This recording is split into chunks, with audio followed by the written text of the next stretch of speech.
miarabantsika indray ao anatin'izao fandaharana izao izay rahantsika mivavaka.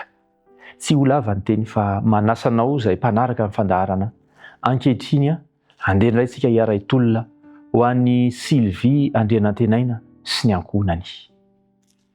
Hivavaka isika. Ray malala indrindra misaotra anao izahay fa Andriamanitra velona ianao, Andriamanitra nahary izao tontolo izao, Andriamanitra namonjy ary Andriamanitra izay ho avy tsy ho ela aniraka an' Jesosy Kristy zanakao handray ireo izay mino azy.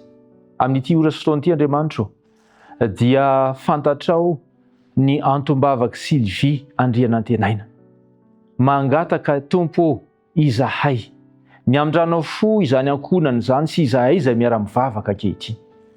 Ary noho ny rason'i Kristy dia mba ho vita fihavanana aminao izay Andriamanitra, ary ny famarinan'i Kristy no henoina sy ho ekena hampombana izao vavaka izao.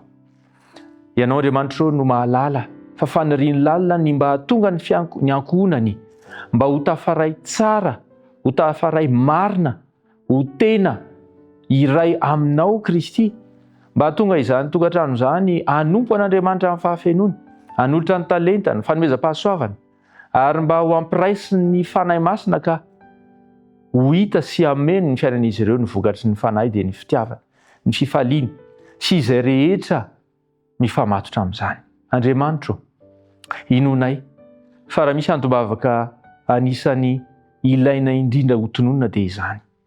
Koa misaotra Jesosy Kristy fa miaino any an-danitra ianao, ary misaotra Andriamanitra fa amin'ny finoana dia fantatray fa efa namaly izany koa ianao. Koa aoka tsy hanadino ny idera sy hankasitraka anao izy amin'ny fotoany, fa izao vavaka izao dia tononona amin'ny anaran'i Jesosy. Amen.